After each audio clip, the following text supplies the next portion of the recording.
ആരോഗ്യ ഗുണങ്ങൾ ഏറെയുള്ള ഒരു പലഹാരമാണ് ഇന്ന് തയ്യാറാക്കുന്നത്. ഇത് വളരെ പെട്ടെന്ന് തന്നെ നമുക്ക് തയ്യാറാക്കിയെടുക്കാം. മാവ് അരച്ച ഉടനെ റെഡിയാക്കിയെടുക്കാം. ഇതിന് ദോശയെന്നോ ഒറോട്ടിയെന്നോ എന്ത് പേര് വേണമെങ്കിലും വിളിക്കാം. പക്ഷേ കഴിക്കാൻ നല്ല ടേസ്റ്റാണ്.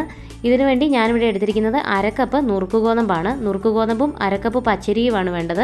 പച്ചരിക്ക് പകരം ബ്രൗൺ റൈസ് ആണെന്നുണ്ടെങ്കിൽ ഒന്നുകൂടി ഹെൽത്തി ആയിരിക്കും.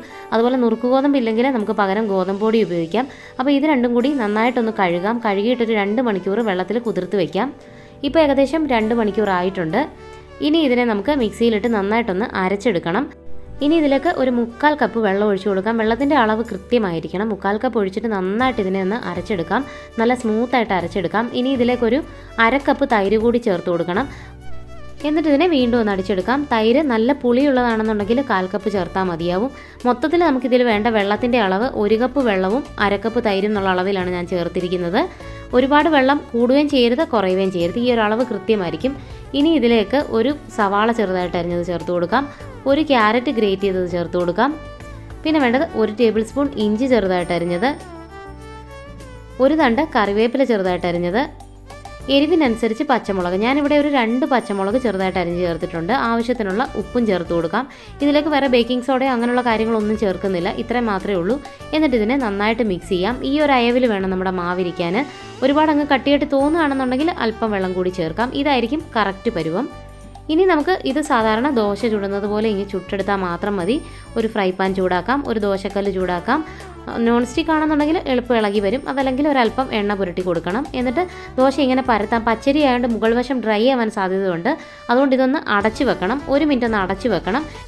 ഇനിയും വേണമെന്നുണ്ടെങ്കിൽ മാത്രം ഇതിലേക്ക് ഒരല്പം നെയ്യോ ബട്ടറോ വെളിച്ചെണ്ണയോ എന്ത് വേണമെങ്കിലും നമുക്ക് ഇഷ്ടമുള്ളത് ഒരല്പം ഇങ്ങനെ പുരട്ടി കൊടുക്കാം. അന്നേരം ഒന്നുകൂടി നല്ലൊരു ടേസ്റ്റ് ആയിരിക്കും. 2 വശത്തും ഞാനൊരല്പം ബട്ടറാണ് പുരട്ടി കൊടുത്തത്.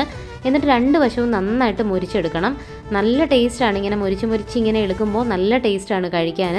അതല്ലാതെ സോഫ്റ്റായിട്ട് കഴിക്കണം എന്നുള്ളവർക്ക് അങ്ങനെ വേണമെങ്കിലും എടുക്കാം. ഒരു അല്പനേരം കുക്ക് ചെയ്തെടുക്കണം എന്നുണ്ടെങ്കിൽ ഇങ്ങനെ മുരിച്ചെടുക്കണം എന്നുണ്ടെങ്കിൽ അങ്ങനെയും എടുക്കാം. അങ്ങനെ നല്ല ടേസ്റ്റി ആയിട്ടുള്ള വെജിറ്റബിൾ ഒറോട്ടി തയ്യാറായി. ഇത് കഴിക്കാൻ കൊടുക്കുമ്പം ഇങ്ങനെ ഒന്ന് റോൾ ചെയ്തിട്ട് കൊടുത്തു കഴിഞ്ഞാൽ നല്ല ഭംഗിയായിരിക്കും കാണാൻ. ഇനി ഇതിലേക്കൊരു ചട്നി തയ്യാറാക്കാം. അതിനുവേണ്ടി ഒരു 1/4 കപ്പ് ചുവന്നുള്ളി ചെറുതായിട്ട് അരിഞ്ഞത്, അതിലേക്കൊരു 2 ടേബിൾ സ്പൂൺ കാശ്മീരി മുളക് പൊടി ചേർത്ത് കൊടുക്കാം.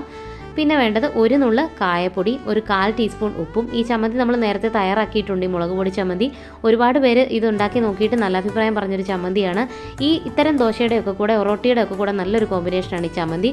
അപ്പോൾ നമ്മൾ ഇതെല്ലാം കൂടി നന്നായിട്ടൊന്ന് മിക്സ് ചെയ്യണം. ഒരു സ്പൂൺ വെച്ചിട്ട് ഉടച്ചെടുക്കാം, അല്ലെങ്കിൽ ഇതുപോലൊരു തടി വെച്ചിട്ട് ഉടച്ചെടുത്താൽ മതി.